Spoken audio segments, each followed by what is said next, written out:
All right. So good to be here, everyone. So I only have like 10, 15 minutes to speak a little bit about Cloud Native and CNCF. And so I want to give you a brief little introduction of our organization and, let's get this event, going. So, quick little background. I've been involved in open source for 25 years, from early days contributing to Linux and, to Eclipse developer tools for my life. And to see open source spread everywhere has been a little bit wild. So there's open source now on your TV, your phone, your cars, everywhere you go around the world, people are building and collaborating, on software together to kind of provide a shared infrastructure, for the world essentially. And I think, when I was entering this university today, I saw like a sign. It said, I think it was like, think global, act local, and this is very much kind of what is happening in the spirit of open source here. And this also extends to Cloud Native, where if you look at Cloud Native, for example, we're still very early days in the adoption of cloud. And I kind of have to stress this to folks. If you look at the overall global market for IT spend, cloud only represents about 10% of that $4 trillion of spend, and it is very geographically different. So we're in here, Colombia, today, and part of LATAM.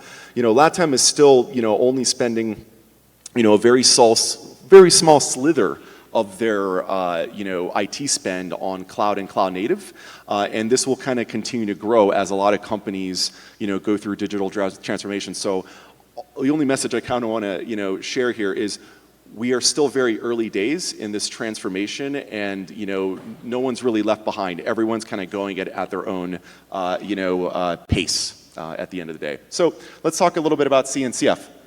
As I mentioned before, we are a global nonprofit. We host over 160 open source projects, things like Kubernetes, Prometheus, Envoy, and so on. We have 200,000 people contributing all over the world, representing about 188 countries, and I think over 8,000 different organizations and companies, worldwide. We're one of the largest open source nonprofits out there, and obviously hosted at the Linux Foundation, which is kind of our parent, overall. A lot of people who are new to Cloud Native get a little bit overwhelmed, where we have this wonderful landscape that just basically gives you an overview of the whole kind of industry of what it means to be cloud native. We have different projects from, Kubernetes for orchestrations, Fluent, D for logging, Prometheus for monitoring, and so on.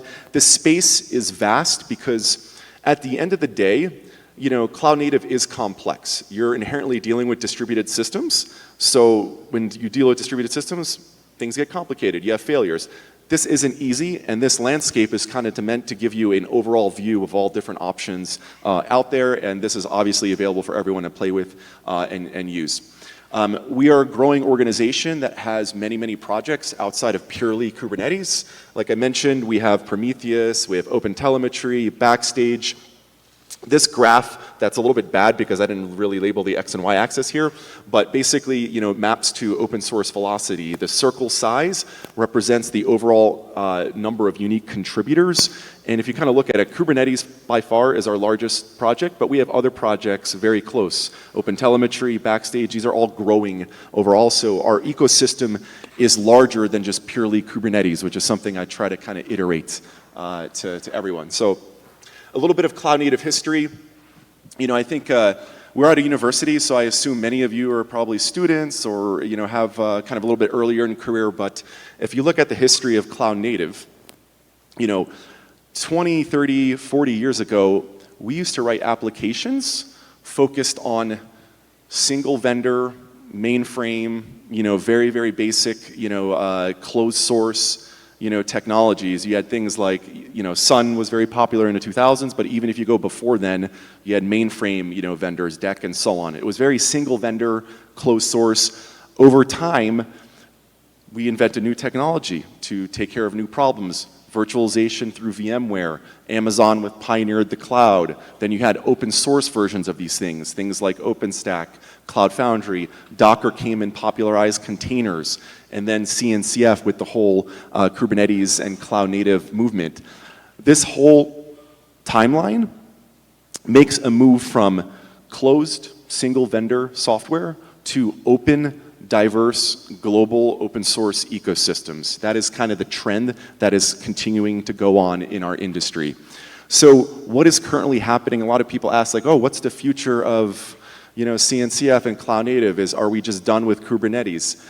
If you kind of look at the brief kind of recent history, what is essentially happening like with any technology, once you solve the core aspects of the basics, Kubernetes helped solve kind of the basic primitives around container orchestrations, developers naturally move up the stack. So with CNCF, a lot of the focus now is on cost management. We're in a crazy, weird global recession, so a lot of people are caring about how to do costs across multiple clouds.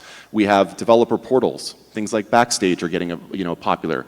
WebAssembly is becoming a very popular technology. So what we're seeing is a revolution in moving up the stack and less focusing on kind of the primitives. And for folks that are getting introduced to this ecosystem, I would kind of pay attention because this is kind of an evolution that is currently happening in front of us right now. So to kind of wrap things up with some final thoughts, because I know we wasted 5 minutes due to technical difficulties this morning, is so in open source, everything's kind of freely available, right? You don't have to pay for anything. Contribution is the currency of open source. If you contribute, you give back your ideas, your features, your fixes, and everyone kind of benefits. And it's not, to kind of, I need to stress folks, like it's not purely for charity. People do this because it actually benefits them. For students, you may do it for it helps you learn some new technology. For companies, they do it because it actually gives them a unique advantage. They're able to actually influence the software that they depend on in a way that benefits them. And there's been research coming out from Harvard and other universities that basically shows that people that actually contribute back, companies, benefit more than their free-riding peers. So keep this in mind when you're using open source software, that it's important to kind of contribute back because you'll actually benefit more. And I was actually pulling up numbers for like LATAM contributions and trying to figure out, well, we're in Colombia, how's Colombia doing overall? So across the CNCF ecosystem, Colombia ranks 30th of 188 countries contributing, which is pretty good in my opinion. And you're ranking 3rd in LATAM overall, above Brazil and Nicaragua are ahead of you. But overall, pretty good. And hopefully more events like this, KCD Colombia, more universities get involved in, get everyone in this room to contribute a little bit. I love my Apple Watch sometimes. Get you to contribute a little bit more. Other things, we've started some efforts. I understand, English is kind of the default language sometimes in our ecosystems, and we're trying to be more cognitive about reaching out to people in other languages and other communities. So we have resources like the Cloud Native Glossary or Glossary de Cloud Native that are available in Spanish for you to kind of get started. These are great ways to kind of learn. As someone has been in this ecosystem for a long time, sometimes the terminology gets confusing, like what the hell's a API gateway, what the hell's a pod, so this is a great place just to kind of get started, especially if you're a student and still very new to this space. Please check this out and please contribute, terms and anything that we think would help beginners.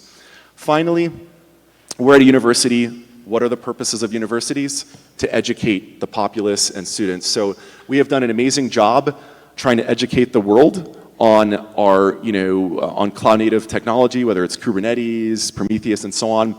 I was pulling some numbers yesterday, and in LATAM, it's a little bit interesting, right? So if you look at CKA, Certified Kubernetes Administrator, this is our most popular, certification. Colombia has 86 individuals overall.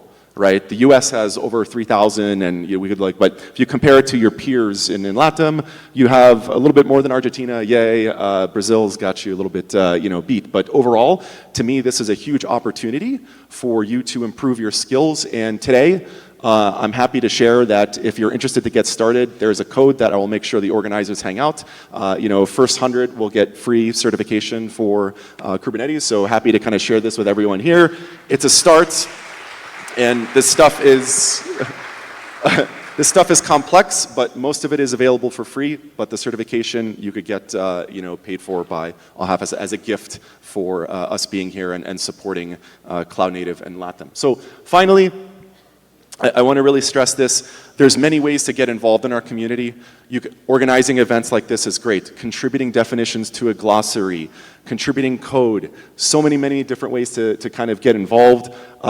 We have events that we host all over the world. KubeCon is our banner event. Our next big event is going to be in Chicago in the US in November. We have great programs to get people there if you're a student. We have scholarships for students, so please apply now.